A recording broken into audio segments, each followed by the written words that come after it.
Okay, family, there is problem in the camp of South Africa. This March and March group led by Jacinta and this young man, his name is some way. Let me get his name quickly. His name is Nkosi Kona, right? Nkosi Kona. I mean, let me put it that way. This man and Jacinta, they are using the ignorance of some of the South Africans to do power play. All of them are driving to be influential in society. That is just the goal. It's about power.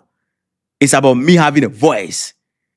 The group that they are leading, both of them are fighting over, first of all, spotlight, who should be, the face of the whole movement. And the people on the ground have become divided. This young man, Nkosi Kona, if I'm pronouncing it wrongly, forgive me, he became, somehow anyhow, he took the shine away from Jacinta. We know it's Jacinta that we know about. But somehow throughout this March and March that they started, he came and through the media publication and the way he was behaving and the way he dressed and all that, caught attention, and then he became somehow the face, the second face of the movement, almost taking out Jacinta when it comes to the spotlight on the media. They are fighting. These guys are just doing content with the emotion of the South Africans. I'm telling you, currently also in Nigeria, I heard that MTN, they closed their office to further notice, because of this xenophobic thing going on in South Africa. Nigerians are threatening them. And also in Uganda, Ugandans are also agitating that South Africans should leave their country legally or illegally. They are going after MTN and stopping back. I'm going to play those videos to you. So let's treat first topic first. When this whole thing started, before 30th June, that they will hit the street in South Africa, they're supposed to submit memorandum to the president. Jacinta tried so many times to do this. This is the thing. They want to, have the interview. They want to be at the high table and all that. So the influence part also, greed, driving influence is also part of the whole thing. Somehow, for whatever reason, we can't tell, but this man, Nkosi Kona, was able, with his group, the other guys, were able to meet the president and submitted their memorandum to the president, and they served with the president and, all that vibe. Sitting with the president is a whole vibe on its own. That didn't sit well with Jacinta. When you look at it, she didn't speak about it, but we suspected it throughout her answer and things. But this post you are seeing on your screen right here, this is a Facebook banter between Jacinta and this young man. I don't know what it is about, but Jacinta said something. She said, but he shared it. Why would anyone share into NJ? I don't know what is NJ, if not to support it. Then the guy replied, I have never replied to you or any of your comment negatively in public. Please remember that. I am also capable of doing that, but I don't, because I am not in competition with you in any way. Once the word competition come on board, it means that both of them are competing. I love and respect you as a sister. So the banter is already there. There is pain from the fact that this guy took the spotlight, away from Jacinta. Jacinta wanted to be the face of the whole thing. But this guy somehow, and he also is using that as an opportunity.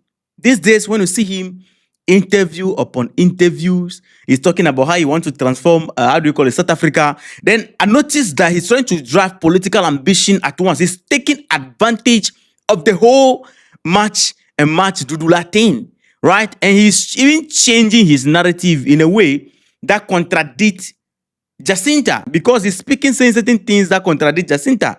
But this was the language they all were speaking when they started. But the moment he got a spotlight, he decided to take advantage of it.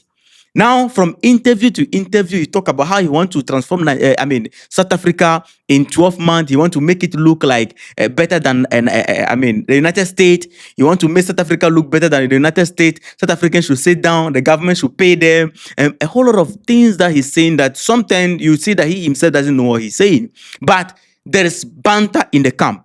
So South Africans should understand that these people are playing with your emotion. You have genuine concern about illegal migrant in your country. Your youth are not being employed in most of the factories, the companies and all that. They employ foreigners because the foreigners are hardworking. That is according to what the people employing the foreigners are saying. That genuine concern, there's a way to handle it. But these two, they use your emotion to drive themselves to power. That is what you are seeing right here. Now, in my last video about South Africa before this one, I made mention that what South Africans you are doing, many people on the continent of Africa can do the same thing. You are not the only person who is violent. I heard that the chief of defense of Uganda, who is the son of Museveni, Muhoozi, there are posts circulating that Muhoozi is asking South Africans to leave South Africa. I cannot confirm that. I went to his Facebook page, Twitter, X page. I scroll.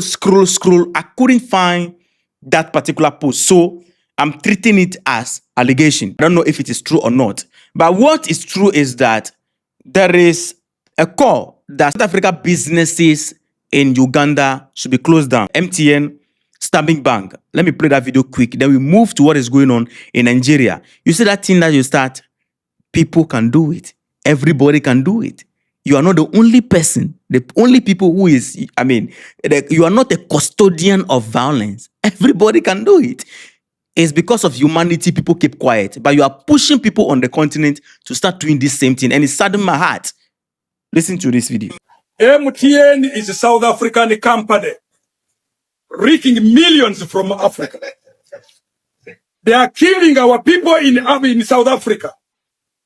I want to call you Ugandans to raise up against any South African here, whether legal or illegal. We want to say this installation here, we have never segregated them. But I think South Africans are used to violence. And if they are used to violence, we will give them the same in equal measure. I'm not stopping the work here. I'm simply picketing. And you journalists and the Ugandans come up against any South African. This is their installation. Any South African, we ask them to leave this country. We ask them to leave this country. Or else we can give the equal measure. Stanbic Bank is their bank. We can go there together. Stanbic Bank, they are getting from Ugandans, from fellow Africans, and really treating us in that way. Kidding, God. This one is their bank. This one here is their bank. Without any fear of interference and arrest, I'm making what we call a picket. This bank here gives profits to the government of South Africa. I pity President Cyril Ramaphosa, who is a father-in-law to this country. But the pressure he has gone through is very tough. We can't treat fellow Africans, black Africans, the way they are doing. If there is any South African here, let them leave. And I want to incite you, Uganda, in a clean way, humble way. We know they are investors. Let them leave. We can employ Ugandans in their own installation. But we will not sit back simply when they are killing. Nancy Marona is dead, killed in South Africa from my home. And we cannot just... The other institution of the South Africans is STV. If there is anyone who is South African, black here, they should leave the country. I want to incite Uganda against the South Africans who are killing our people. Any South African working in this installation should leave. Let them go back to their country. They can reap profits from here. We can employ for them. We can give them employment by Uganda to run their institution. DSTV, GoTV, Stanbic Bank, Standard Chartered, MTN. That is it right there. That is it right there. Even we here, we protested and said that our gold mine, Goldfields, should go back to South Africa. So these are things that need to be done for them to understand that everybody can do it, right? As I'm talking to you right now, over 500 Ugandans have been repatriated from South Africa. through the government voluntary repatriation, how do you call it, exercise. Yeah, so about 560 or something, over 500. Yeah, and some also want to come again. So they are working to bring them back. But for the information I have, over 500 South Africans have landed in Uganda during this, banter, match to match and match and match. You see the call the man is making here. He say illegal or legal. That is the statement that Jacinta made, which caught fire. If assuming Jacinta did not make that particular statement of illegal or legal, there wouldn't be much problem, because people will understand that, oh, it's about illegal migrant. This is something everybody can do, right? Or everybody should do. But the conversation, I said it multiple times, that it has changed when you said whether the person is legal or illegal. That is where the conversation changed completely. Now, in Nigeria, this is what is circulating on social media about this whole thing in Nigeria. MTN and its closure of their office. South African businesses, MTN and Shoprite, have closed stores in Nigeria after their facilities came under attack. That's after days of riots in South Africa targeting foreign-owned businesses. MTN in Nigeria says it'll shut all its stores and service centers in the country until further notice. Shoprite says several stores in Nigeria and Zambia had been closed following extensive damage.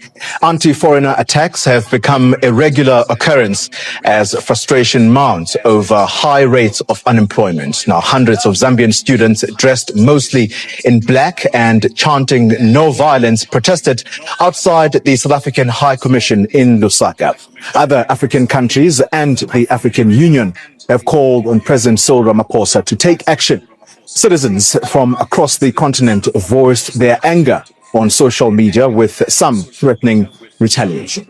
Not happy with the behavior of the South Africans. Each and every time they want to wake up and start killing people. Enough is enough. Nigerians, Malawans are all Zambian, we're all Africans. We are not going to tolerate this nonsense. Enough is enough. All of us, we are very angry. That's why we are out today to protest that this should not be continued again. We have South African citizens inside this country. We leave them, we did not go. Their investments are so much here. They are here. We did not hurt them. Why must they hurt our people? We are tired of being beaten every day. We're all Africa. Why must we be afraid to go to South Africa? Which South Africa has ever been beaten? Which one? We want the ambassador to address us. We are tired. That is it right there. You see, South Africans are pushing the entire continent to the point where the word which says divide and rule them will just affect us. That is what they want to do through South Africa. And they are using these two guys.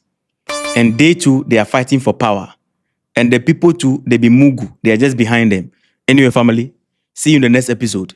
Let me know your thoughts in the comment section. Respect.